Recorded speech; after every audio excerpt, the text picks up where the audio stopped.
अब आपको राजस्थान लेकर चलते हैं और एक ऐसे विधायक की बात करते हैं जो अपने चेकिंग अभियान के कारण चर्चा में रहते हैं। इनका नाम है बाल मुकुंद आचार्य। जयपुर के हवा महल से विधायक हैं। इन्हें दूसरों की आईडी, आधार कार्ड जैसे पहचान पत्र चेक करने में काफी आनंद आता है। आज विधायक जी सुबह सुबह चेकिंग पर निकल गए। वो जयपुर के 4 दरवाजा इलाके में पहुंचे। उनके साथ कुछ पुलिस वाले भी थे। इलाके में घूमते हुए उन्होंने सड़क पर बैठी महिलाओं से पूछताछ शुरू कर दी। उनसे आधार कार्ड दिखाने को कहा। जब कुछ महिलाएं डर के कारण वहां से जाने लगी तो विधायक ने अपने साथ आए पुलिसकर्मियों को उनके पीछे दौड़ा दिया। हद ये थी कि इन पुलिस वालों की टीम में एक भी महिला पुलिसकर्मी शामिल नहीं थी। बाल मुकुंद आचार्य ने इसके बाद 4 दरवाजा इलाके में ही कुछ बुजुर्ग मुस्लिमों से भी आधार कार्ड दिखाने को कहा। विधायक ने उन सभी बुजुर्गों पर बिना सबूत बांग्लादेशी होने के आरोप लगाए। आरोप है कि उन्होंने इस दौरान बुजुर्गों से बदसलूकी की। हमारे संवाददाता ध्वज आर्या ने बाद में लोगों की जानकारी जुटाई तो पता चला कि सबके पास आधार कार्ड पहले से, और ये सभी लोग बिहार के रहने वाले हैं। बाल मुकुंद आचार्य की दबंगई यहीं पर खत्म नहीं हुई। वो इसके बाद एक होम्योपैथी क्लिनिक में घुस गए। वहां मौजूद डॉक्टर जुनैद से बदसलूकी की, डिग्री दिखाने की बात कहते हुए झोला छाप डॉक्टर कहकर अपमानित किया। डॉक्टर की पत्नी हुमा खान ने टीवी 9 से बातचीत में बताया कि इलाके में डॉक्टर जुनैद की अपनी प्रतिष्ठा है। उनके पास प्रैक्टिस के लिए सभी जरूरी डिग्री और दस्तावेज हैं। लेकिन विधायक ने जानबूझकर सोशल मीडिया पर लाइव करके उनकी छवि को चोट पहुंचाने का काम किया है। शर्मनाक ये है कि बाल मुकुंद आचार्य को ऐसे कृत्य पर कोई अफसोस भी नहीं है, बल्कि आरोप यह भी है कि आधार कार्ड चेकिंग के दौरान उन्होंने इलाके के सरपंच गफूर मंसूरी से भी बदसलूकी की और अब शब्द कहकर लाठी डंडे मारते हुए जेल भिजवाने की धमकी दी। उनके इस आचरण पर आप जयपुर में रिकॉर्ड हुई एक छोटी सी रिपोर्ट रील देखिए।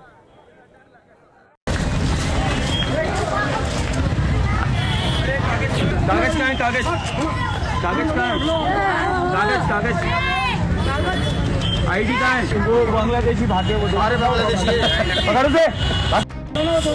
ये राजधानी का 4 दीवारी इलाका है जहां कल हवा महल विधायक बाल मुकुंद आचार्य यहां पहुंचे थे।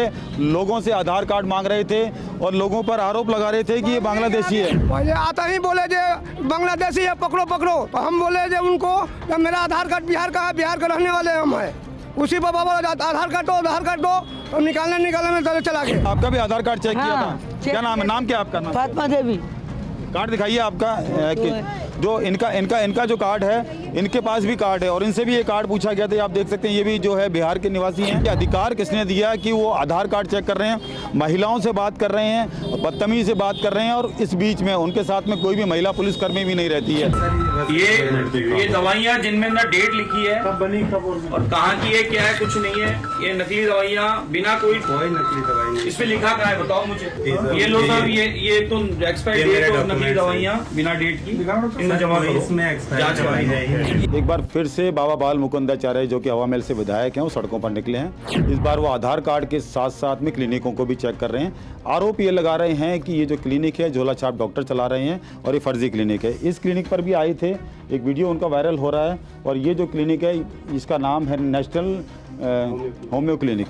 कल बाबा जी आए थे, करीब लगभग 2 से ढाई बजे का वक्त था और मैं यहाँ पे बैठा था प्रैक्टिस में। वो आते घुसते चले गए और फिर आरोप लगाने शुरू कर दिए उन्होंने कि आप फर्जी डॉक्टर हैं, आप ये क्यों चला रहे हैं, ये इस तरीके का, किस तरीके के आप दवाइयाँ चला रहे हो।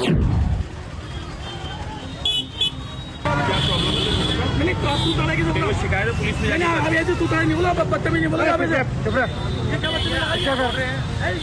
में देर से पूछ के थोड़ा ना आऊंगा। महाराज सस्ती लोकप्रियता पाने के लिए इस तरह की हरकतें करते हैं और जयपुर शहर के अंदर गंगा जमुना तहजीब को खत्म करने पे लगे हुए हैं।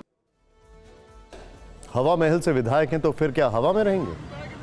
अगर ये कृत्य किसी और देश में कर रहे होते तो इनके ऊपर रोज कम से कम 10 मानहानि के दावे। हमारे सभी फिक्र के फैंस को ये तस्वीरें देखकर ये बात आसानी से समझ में आ गई होगी। बाल मुकुंद आचार्य जानबूझकर एक समुदाय को टारगेट कर रहे हैं। ऐसा वो पहले भी कई बार कर चुके हैं। आपको हमने इस शो में उनके चुनाव जीतने के बाद की तस्वीरें भी दिखाई थी। तब वो शहर के कई मटन शॉप को जबरन बंद करवाते नजर आए थे। उनका वो विवाद भी सुर्खियों में रहा था। अभी कुछ दिनों पहले की बात है, बाल मुकुंद आचार्य चप्पल पहनकर एक मदरसे में घुस गए। इमामबाड़े में घुसकर नमाजियों से बदतमीजी करते नजर आए। इमाम से भी बदसलूकी की थी। शिया समुदाय ने उनके खिलाफ FIR कराने के लिए कोर्ट में अर्जी भी लगाई थी। सवाल यह है कि बाल मुकुंद आचार्य को आखिर एक समुदाय को बार बार टारगेट करने का लाइसेंस कहां से मिल गया? वो पुलिस कमिश्नर नहीं है, DM नहीं है, सरकार में कोई महत्वपूर्ण मंत्री पद पर भी उनके पास नहीं है। वो एक विधायक हैं, सिस्टम का छोटा सा हिस्सा है। उनका काम जन समस्याओं को सुलझाना है, ना कि दो समुदायों के बीच आग लगाना। और अगर उन्हें यह शक है कि इलाके में बांग्लादेशी घुसपैठिए हैं तो वो इसकी शिकायत थाने में कर सकते हैं। पुलिस को ऐसे लोगों की जांच का अधिकार है। ये ठीक नहीं है कि एक विधायक खुद ही थानेदार बन जाए। बाल मुकुंद आचार्य से जब हमारी टीम ने बात की तो सुनिए उन्होंने कैसे खुद को ही कानून का सबसे बड़ा ठेकेदार समझा दिया। ये जिम्मेदारी है हमारी कि हमारे विधानसभा क्षेत्र में बाहर का आदमी कोई घुसपैठी आके रह रहा है, कोई शिकायत हमारे पास है तो हमें उसकी जांच करने का या जांच करवाने का हमारा अधिकार है। हम लोग अधिकारियों को दे चुके हैं। झूठ के ज़्यादा पाँव नहीं होते, सच सच ही रहेगा।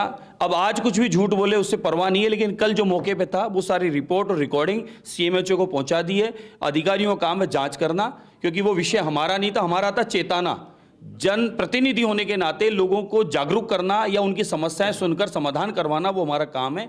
डिपार्टमेंट काम अपना करेगा। आज डिपार्टमेंट को अवगत कराया कि सभी झोला छापों की जाँच की जाए, इनकी दवाइयों की जाँच की जाए। सवाल यह है कि यह काम पहले डिपार्टमेंट करेगा या आप पहले इनिशिएटिव लेंगे, क्योंकि आपके तो अधिकार क्षेत्र में इनिशिएटिव लेना शायद आता ही नहीं है। इनिशिएटिव लेना आता है डिपार्टमेंट को बताने के लिए। बाल मुकुंद आचार्य हमेशा भगवा वस्त्र में रहते हैं, माथे पे लंबा टीका लगाते हैं, खुद को संत कहलाना पसंद करते हैं, लेकिन उनका आचरण एक संत जैसा नहीं है। बाल मुकुंद आचार्य पर आए दिन आरोप लगते हैं कि वो समाज में सांप्रदायिक जहर घोलने का काम कर रहे हैं। लोकतंत्र के लेंस से देखें तो एक जनप्रतिनिधि का ऐसा आचरण शुभ नहीं।